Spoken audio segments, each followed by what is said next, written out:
Ayan, good morning. Lunes na naman po. Pasukan na naman. Ayan, nakapagsaing na. Basta pagluto rin ako ng ulam kasi papasok si Bunso, Alex. Ano natin ang ating damit. Ayusin natin kasi mga bashers tayong kalapit bahay. May mga abangers, bashers. Masyado silang overprotective sa akin. Pero yung mga bunganga nila ang babaho. Charot. Lang ginawa ko hindi mag-chismis. Ayan. Kape-kape muna tayo.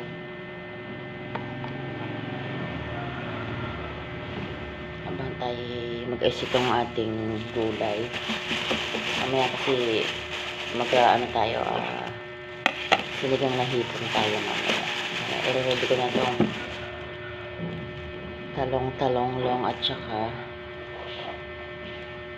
okra. Ay, agad na bulo.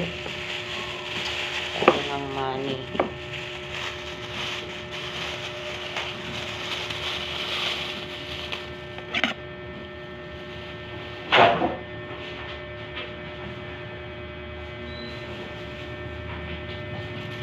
Aking pinasta sa manok na pula. Yan, Lunes na naman po mga kabebelag ko, mga mami.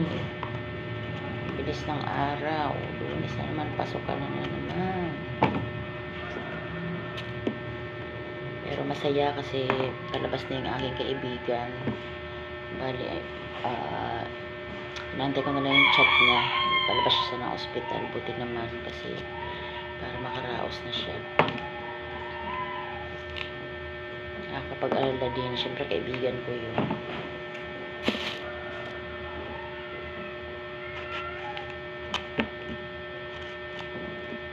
Nakulog. Agad-agad nasira. Galing na yan ah.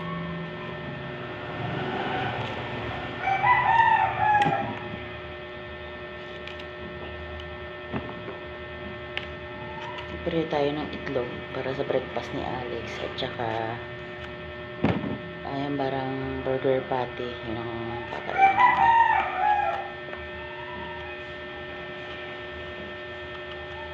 Hindi ko alam kung magbabaon siya. Tigas pa kasi kaya yung ibabaw lang ano ko.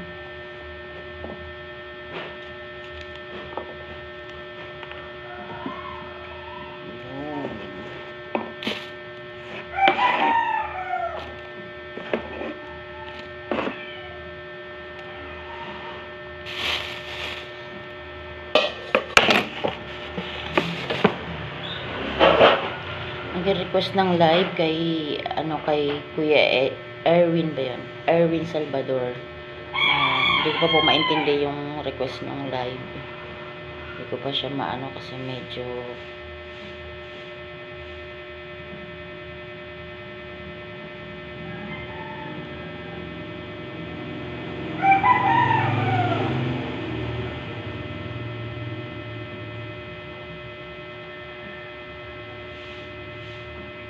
suplet. Hello mga kabebelag ko. Pwede na ako na. Hello mga kabebelag ko. Ito yung kahapon na pag-vlog ko. Pagpunta ko ng ospital.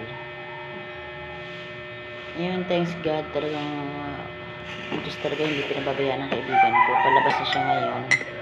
Baka tayo pagkahati natin kay Tana ay punta natin siya kasi nga parang ako yung mag-aasikaso sa mga papel-papel niya palabas.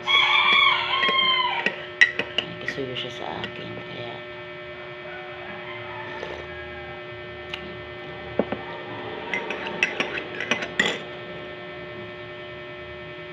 dito na ko lang ating shoutout time. Ayan, sabi ni Erwin Salvador, live ka sana mapanood ko lagi.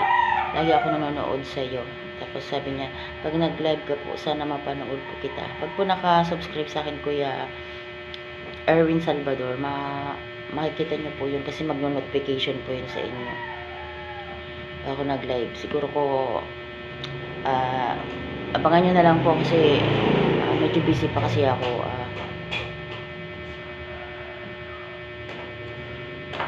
Diyan ka na pala. Magbabaon ka ba? Ano mo na lang kasi matigas eh. Hindi ko na lahat yung burger.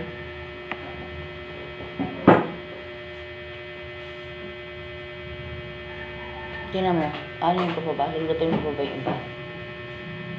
Hindi, yung iba, yan matigas kasi frozen. Kaya hindi ko nilahat. Ano lalahatin ko ba? Ano babaunin mo? Ano kakainin mo? Sige, ikaw bahala. Hindi ko malahat eh. Kasi nadudurog. Durog na nga. Inaano ko ng kutsara.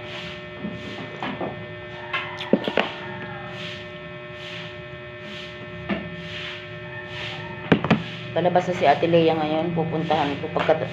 May pasok ba si Tana? Meron? Pagkati ko kay Tana, pupuntahan ko si Ate Lea. Palabas na siya ng ospital ngayon eh. Naras pa nga siya. Yung nilagyan ng instrument yung sa matres. Papuntang matres. Tapos nilinis. Kasi nga, maano ang lining ng niya, ng matres niya, nagbi-bleeding siya, isang buwan. Isang buwan na nagbi-bleed siya, parang nagre-regla siya ng isang buwan. Eh, hindi pwede yun. Hindi normal, kumbaga. Hindi lang, nararashes na daw siya, nahihirapan na daw siya.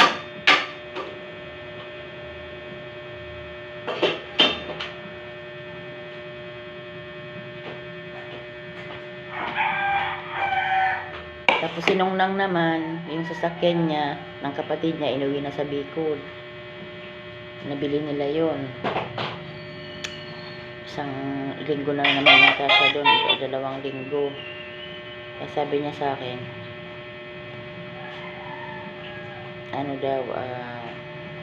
yung kanyang alahas na naman, pupuntahan ko.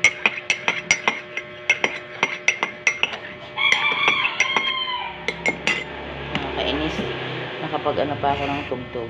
Copyright na naman tayo. Patay tayo dyan. Di pa naman ako marunong mag-edit. Rinig kaya yon?